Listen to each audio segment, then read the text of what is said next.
Guys, welcome back. Siyempre, PC Basic Tips. Okay, lagi ko namang sinasabi sa ating mga video, basic lang lagi sa una guys. Okay, ano ba gagawin natin ngayon?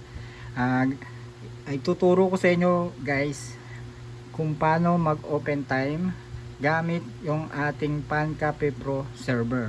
Okay, kasi may mga player tayo na hindi naman naka-member, di ba? Kuwari, ayaw nila magpa-member, gusto lang nila maglaro. Gusto nila open time. Bakit sila nagpapa-open time? Marami silang budget. Kuwari maka 5 oras, 4 na oras. Kung ano ilalabas sa screen ng monitor nila at dito sa ating server, makikita natin parehas lang sila. Kaya hindi natin pwedeng maduga yung customer. Hindi rin masasabi ng customer na dinuduga natin siya kasi meron record dito, meron ding record sa PC niya. Okay, bago tayo pumunta sa kung paano mag open time gamit itong ating PanCafe Pro server, syempre bubuksan muna natin itong PC10. Ayan, PC10. Itong PC10 is connected na dito. Kaya PC10 na natin. Okay, antayin lang natin magbukas. Ilalayo ko yung ating camera. Yan, nag-open na siya. Yan, ganun din yung nangyayari sa lahat ng PC natin. Yan, connected lahat ng PC natin dyan sa ating PanCafe. Computer 10 connected. And bukas na, tapos narinig nyo, di ba? Nagsasalita pa yan. Connected na rin number na yan. Pag connected na yung PC10, magiging kulay blue yan. Yan, ibig sabihin connected na siya. Pag red, off siya. Tapos pag nag-green, ibig sabihin bukod sa connected na, gumagana na yung kanyang oras o yung PC niya. Okay? Paano gagawin natin? Basic na basic lang guys. Dito sa mouse natin, i-double left click lang natin to. Double left click. Dalawang magkasunod na click sa left. Okay? Tapos itatapat natin yung arrow ng mouse dito sa number 10 sa PC niya. Double click lang, boom. Then yan. Pag ganyan yung logo, connected na siya. Ibig sabihin yan, open time na siya guys. Yan. Kung makikita nyo, 5 pesos. 5 pesos, medyo blurred lang. Tapos sa screen niya makikita mo is 5 pesos din. Tapos may mga details yan, yung start ng oras ng pag time niya.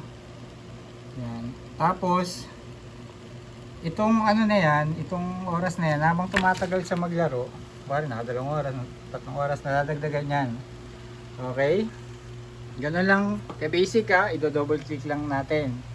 Okay, paano ngayon naman pag nag-out na si client? Sabi ni client, boss, mag-out na ako, uwi na ako. Okay, paano naman natin i-off o i-close yung kanyang PC? Yan, open na, connected. Same process lang guys, double left click na magkasunod. Dito din sa server niya, sa PC niya. Ayan, at yung PC niya, double left click lang uli natin. Kung paano yung proseso ng pag open time, ganun din ang proseso ng pag close ng kanyang PC. Okay, double click lang din natin, double click, then lalabas dyan, i-details pa dyan, makikita mo yung price, yung details ng kanyang PC. End session lang natin guys. Yan, end session. Yan, end session. Good night. Tapos close na yung PC. Magko-close lang yung kanyang PC pero hindi mamamatay guys. Okay, kuwari walang bantay, nakalimutan mong i-off, automatic mamamatay yan guys. Basta ang gamit mo ay PanCafe Pro server. Yun ang maganda sa kanya. Automatic mamamatay pag mga 3 to 5 minutes wala naglalaro, mamamatay siyang kusa. Pero pag gusto mo naman patayin agad siya, alam ko nagawan ko na to ng video nakarang pero duktong ko na rin. I-click na lang tong blue button ito. Blue button.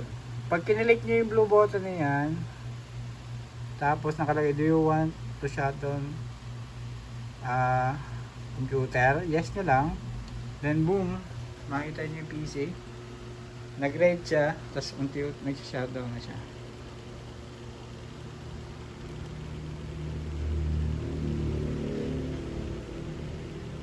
Okay, diba? Basic lang, napakadali. Napakadali lang gamitin. Okay, hindi na natin bubuksan tong PC-10. Babalik lang ulit tayo sa umpisa para mas maintindihan nyo mabuti. Paano mag-open time ng PC? Kuwari, PC-10 uli. PC-10 siya, napili niya, double left click. Okay. Okay, hindi pala siya lalabas, kailangan talaga bukas. Okay. Kuwari na off. Ito, kung didiretso ko na rin guys. Kuwari, na-click nyo, tapos ganyan yung ganyan yung lumabas. Nag-green siya, ibig sabihin connected na yung server. Ngayon, antay nyo na lang buksan nung client. Tapos magkukonect na yan. Ayan. Computer 10 connected. Kita nyo, nag-connect na. Diba? Okay guys. Dapat next video na yun pero nagawa na rin natin. Okay.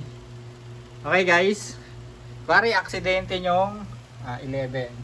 Kuwari, ulitin ko. Kuwari aksidente nyong kuwari, pa-open time nga po, boss, 11. Na-advance double click ka. Lalabas yan. Ibig sabihin connected na yung time niya sa yung time niya sa PC niya dito sa server. Kaya ate nyo na lang buksan natin yung 11 Pag nag-green, gumagana na yung oras niya. Pwedeng kung maaari, i-off nyo. Pero kung mabait na may customer, sabihin nyo buksan mo na lang agad. Kasi lalalakad na yung kanyang oras. Ayan, antayin natin mag-open. And 11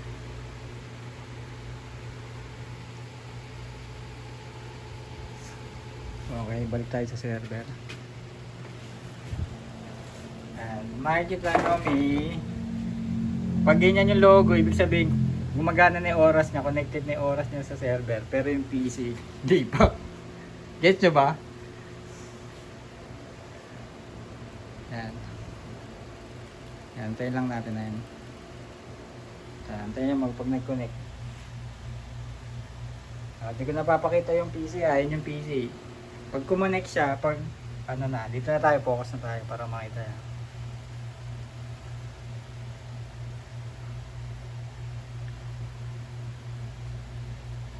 Okay, tagal na. Tagal mag-connect.